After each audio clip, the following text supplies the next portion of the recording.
sinadii ugu horreeyday oo dhulka korkiisa lagu sameeyey kuma sameeyey goormeese la sameeyey si aan u ogaanno soo raac muuqaalkan. waxaan kaa codsanayaa haddii aad muslim tahay inaad muuqaalkan sii sheergaraydo oo gaarsiido dhammaan muslimiinta.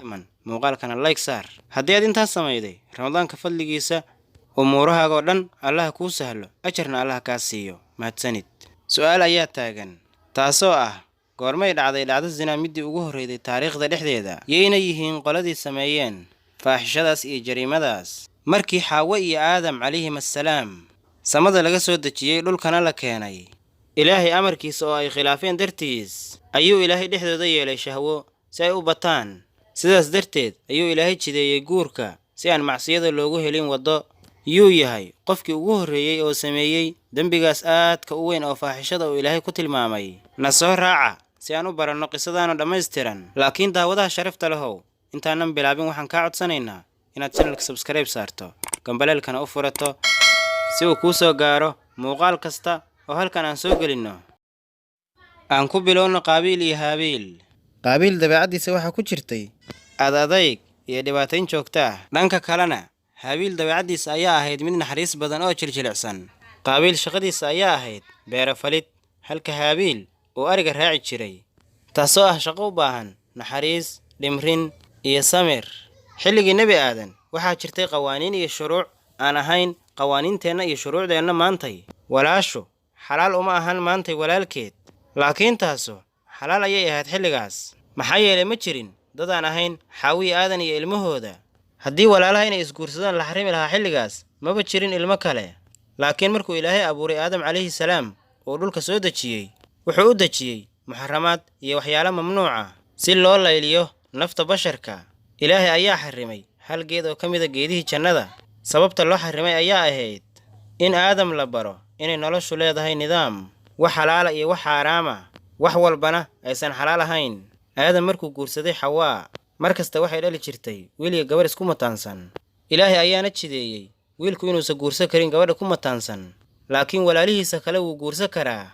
qaabiil waxa ku mataansanayd gabar aad u qurux badan, laakiin gabadhii haabiil ku mataansanayd ayaa ahayd mid ka yar dhanka quruxda gabadha qaabiil ku mataansan. markay rabeen labadii walaalaha ahaa inay isguursadaan, ayuu qaabiil ogaaday gabadha quruxda badan oo ku mataansan inuusan asagu lahayn, ayna ka mid noqotay gabdhaha haabiil u xalaasha ah. wuuna diiday sharcigaas uu u dejiyey aabbihiis aadam calayhi salaam, uuna ugu jideeyey amar ilaahay iyo idan ilaahay. ilaahay ayaana aadam siiyey inuu xaq u leeyahay jidaynta. markuu qaabiil diiday sharcigaas, ayuu aadam u jideeyey qurbaan.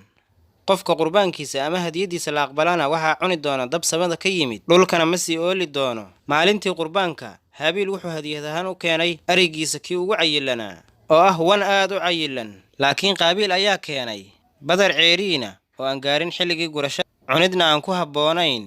maalintii ku xigtay ayay ogaadeen in la aqbalay haabiil qurbaankiisii, laakiin qurbaankii qaabiil dabku ma cunin, waana sidiisii. shaydaan ayaana ku waswaasiyey qaabiil walaalkaa dil.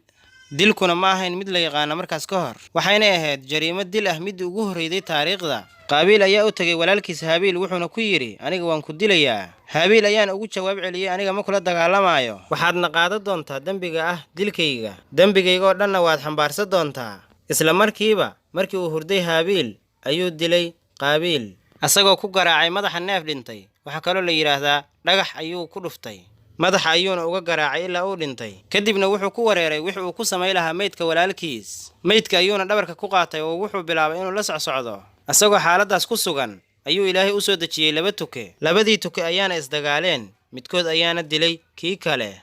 kadibna tukihii noolaa ayaa dhulka qoday. kadibna tukihii uu dilay ayuu geliyey godkii, sidaas ayuuna u duugay oo kadibna ciidda ayuu ku rogay. markaas ayuuna qaabiil ogaaday wax uu ku samay lahaa meydka walaalkiis si aysan cidna u ogaan. walaalkiis meydkiisana wuxuu u xambaarsaday waa isla sababtaas ee ma aha naxariis uu u qabay. qaabiil markuu dilay haabiil ayuu qaatay xaaskiisii, wuuna cararay oo meelahaas ayuu kula noolaa kaymaha ah. nebi aadam calayhi salaam ayaana ku noolaa buuraha korkooda. qaabiilna wuxuu ku noolaa meel aad uga fog aabbihiisa aadam. kadibna waxaa bilaabatay inay faaxishada iyo macaasida ku faaftay carruurtii qaabiil dhexdooda, waxayna ku noolaayeen qawaaniin la'aan iyo sharci la'aan iyo nolol nidaam la'aana. macaasida iyo xumaantana way la jahraayeen. dadkii dhulka korkiisa ku noolaa ayaana u qaybsameen 2 qaybood: ahlu shar oo ah ilmihii qaabiil iyo ahlu khayr oo ah ilmihii aadam calayhi salaam. kadibna waxaa dhintay aadam calayhi salaam, malaa'igta ayaana tustay sida loo duugo ilmihiisa. kadibna ilmihii ayuu ilaahay ka soo saaray nebi shiith calayhi salaam. waxaa lagu gaar yeelay shiith ibnu aadam calayhi salaam inuu ilaahay u soo dejiyey 50 waraaqood, ayna ku yaallaan shuruuc iyo qawaaniin uu ku nidaamiyo nolosha basharka. nebi aadan ayaa ka dhintay nolol ay dhammaanteed tahay ilaahay in la adeeco.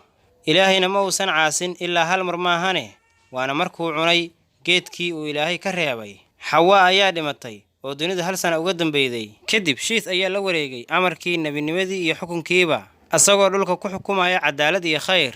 dhanka kalena fasaadka ayaa ku faafay carruurtii qaabiil. shiith calayhi salaam ayaana xarribay in lagu dheehmo ama lagu darmo carruurta qaabiil oo fasaad iyo akhlaaq xumo faafinaya. amarkiisa ayayna laasimeen. taasuna waa inaysan la mid noqon oo aysan ka mid noqon kuwa wax fasahaadiya. dadkiina xaaladaas ayay ku sugnaayeen ilaa uu ilaahay oofsaday shiith calayhi salaam. amarkiina waxaa la wareegay wiilkiisii aanuush. maxaa yeelay ilaahay ma soo dirin isla markaasba nebi kale. maxaa yeelay dadka oo dhan waxay ahaayeen kuwo iimaan leh oo muwaxidiin ah. maadaama ay ambiyadii maqnaayeen nebigii ilaahay ee aanuush calayhi salaam kadib, shaydaan ayaa doonay inuu macaasi ku rido bini'aadamka dhexdooda oo uu waswaasiyo si ay u caasiyaan ilaahay subxaanahu wa tacaala, ayna asaga u adeecaan, ayna dhulka dhexdiisa ugula socdaan caasinimo iyo faasiqnimo. shaydaanka ayaana si sahlan ugu tegay qowmkii qaabiil, asagoo isu soo ekaysiiyey wiil, uguna shaqaynayay si kira ah nin ayaga ka mid ah. wuxuuna gudagalay inuu baro arrimo aysan hore u aqoon, sida dharka xunxun ee ay ku labistaan dadyowga heesa. kadibna wuxuu u sameeyey ciid ay iskugu yimaadaan oo naaguhu ay isku soo qurxiyaan oo isu qaawiyaan nimanka, iyo muusiga garaacidiisa, asagoo uga dhigay codad qurux badan oo aysan hore u maqal. isla markaasna codkii ayaa hawada galay, wuxuuna gaaray qowmkii aadam calayhi salaam.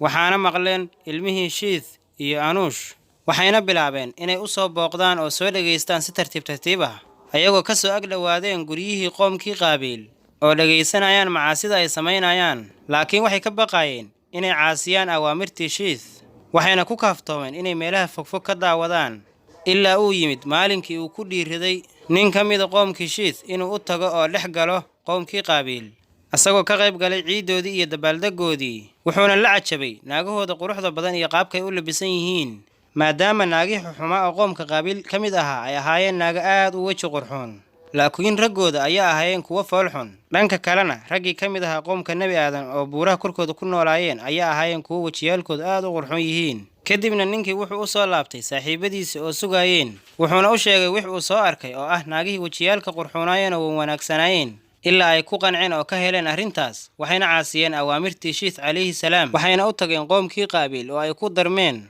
naagahoodii ayayna ku qasmeen, waxayna ku fidneeyeen quruxdoodii sida ragguba ay ugu fidneeyeen quruxdooda naagahaas, si ay u dhacdo sinadii ugu horreyday ee taariikhda basharka. wuxuu ku sheegay ibnu cabbaas tafsiirka qowlkii ilaahay markuu yidhi walaa tabarrajna tabarrajal jaahiliyatil uulaa, ha isu faydina sida jaahiliyadii hore ay isu faydi jireen. jaahiliyadii ugu horreyday ee koonkan ka dhacday ayaana ahayd zinada.